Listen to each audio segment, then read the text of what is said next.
ನಮಸ್ಕಾರ. ಇದು ಅವಲೋಕನ. ನಾನು ಶೀಲಾ ಭಟ್. ನಾವು ಸಾಮಾನ್ಯವಾಗಿ ಯೋಚಿಸ್ತೀವಿ, ಚೆನ್ನಾಗಿ ದುಡಿದ್ರೆ ಹಣ ಬಂದೇ ಬರುತ್ತೆ, ದುಡಿತವೇ ದುಡ್ಡಿನ ತಾಯಿ ಅಂತ ಅಂದ್ಕೊಳ್ತೀವಿ. ಆದರೆ ನಿಜ ಜೀವನದ ಕಥೆ ಬೇರೆಯೇ ಅನುಭವವನ್ನು ಕೊಡುತ್ತೆ. ಒಬ್ಬನು ತುಂಬ ದುಡಿತಾನೆ, ಆದರೆ ಅವನ ಬದುಕು ಮುಂದೆ ಸಾಗೋದೇ ಇಲ್ಲ. ಯಾಕೆ? ಸಂಪತ್ತು ಕೇವಲ ಹಣದಿಂದ ಬರೋದಿಲ್ಲ. ಅದಕ್ಕೊಂದು ಪರಿಸರ ಬೇಕಾಗುತ್ತೆ.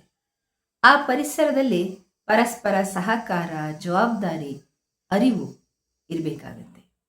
ಇವು ಇಲ್ಲದೆ ಹೋದರೆ ಒಬ್ಬ ವ್ಯಕ್ತಿ ಎಷ್ಟು ದುಡಿದ್ರೂ ಸಾಕಾಗೋದಿಲ್ಲ.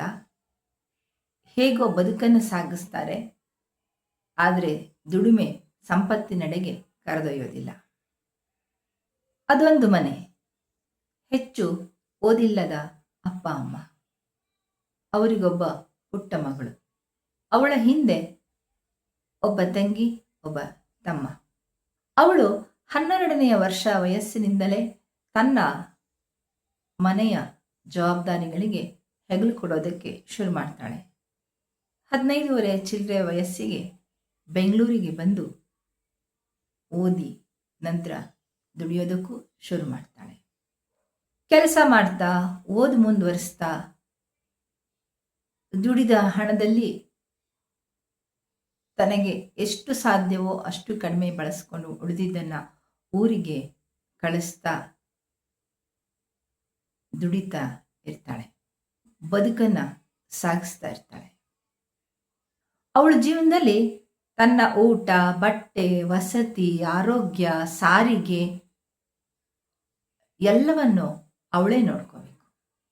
ಜೊತೆಗೆ ಹೆತ್ತವರ ಅನಾರೋಗ್ಯ, ಕಾಯಿಲೆ ಬೀಳುವ ತಂಗಿ ತಮ್ಮ, ಅವರ ವಿದ್ಯಾಭ್ಯಾಸ ಎಲ್ಲವೂ ಅವಳ ಮೇಲೆ. ಅವಳು ದುಡಿತಾಳೆ, ಆದರೆ ಆಕೆಗೆ ಯಾರ ಬೆಂಬಲವೂ ಇಲ್ಲ. ಅವಳ ಪರಿಶ್ರಮ ಬದುಕನ್ನು ಸಾಗಿಸುತ್ತೆ, ಆದರೆ ಸಂಪತ್ತಿನೆಡೆಗೆ ಕರೆದೊಯ್ಯೋದೇ ಇಲ್ಲ. ಸ್ವಲ್ಪ ವರ್ಷಗಳು ಕಳೀತವೆ. ಆ ಮನೆಯಲ್ಲಿ ಬದಲಾವಣೆ ಆಗುತ್ತೆ. ಈಗ ಮನೆಯಲ್ಲಿ ಮಗಳು ಹಿನ್ನೆಲೆಗೆ ಸರಿದು ಮಗ ದುಡಿಯೋದಕ್ಕೆ ಆರಂಭಿಸ್ತಾನೆ. ಈಗ ಎಲ್ಲ ಒಟ್ಟಿಗೆ ನಿಂತು ಬೆಂಬಲಕ್ಕೆ ನಿಲ್ತಾರೆ. ಅಪ್ಪ, ಅಮ್ಮ, ಅಕ್ಕಂದಿರು ಎಲ್ಲರೂ ಬೆಂಬಲಕ್ಕೆ ನಿಲ್ತಾರೆ. ಅವನಿಗೆ ಅಡುಗೆ ಬಗ್ಗೆ ಚಿಂತೆ ಇಲ್ಲ, ಮನೆ ಕೆಲಸದ ಒತ್ತಡ ಇಲ್ಲ, ಯಾರನ್ನಾದರೂ ನೋಡಿಕೊಳ್ಳೇಬೇಕಾದ ಜವಾಬ್ದಾರಿ ಕಡಿಮೆ. ಅವನು ದುಡಿತಾನೆ.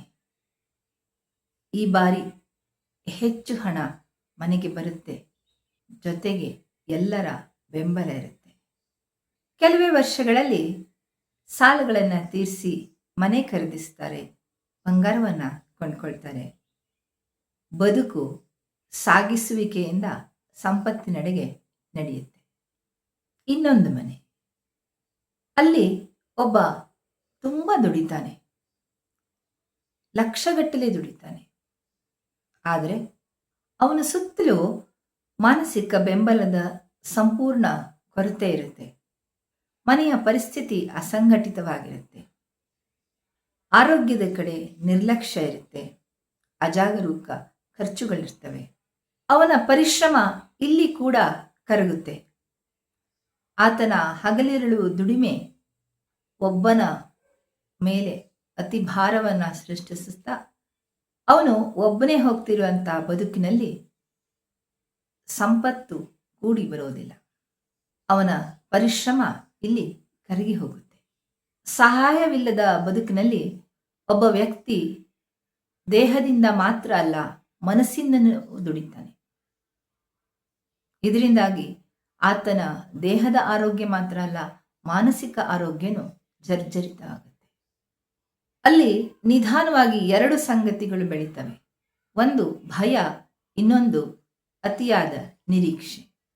ಯಾರೂ ಬೆಂಬಲಕ್ಕೆ ಇಲ್ಲದೆ ಹೋದಾಗ ಒಂದು ಭಯ ನಿಧಾನವಾಗಿ ಒಳಗಡೆ ಹುಟ್ಕೊಳ್ತಾ ಹೋಗುತ್ತೆ.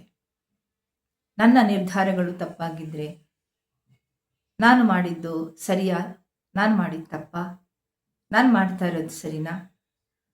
ಹೀಗೆ ತನ್ನೊಳಗೆ ತಾನು ಭಯಪಡ್ತಾ ಹೋದ ಹಾಗೆ, ಒಬ್ಬಂಟಿಯಾಗ್ತಾ ಹೋದ ಹಾಗೆ ಆತ ಮಾನಸಿಕವಾಗಿ ಜರ್ಜರಿತನಾಗ್ತಾನೆ.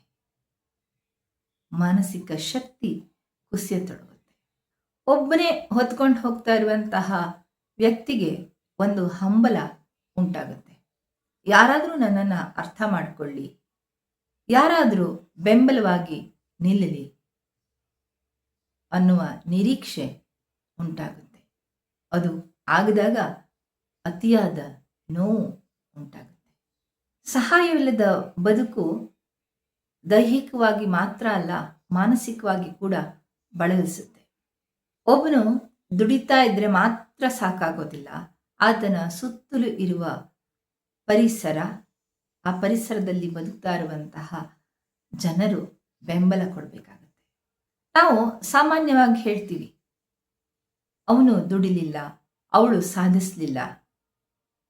ಆದರೆ ನಾವು ನೋಡೋದೇ ಇಲ್ಲ ಅವರ ಸುತ್ತಲಿನ ಪರಿಸ್ಥಿತಿ.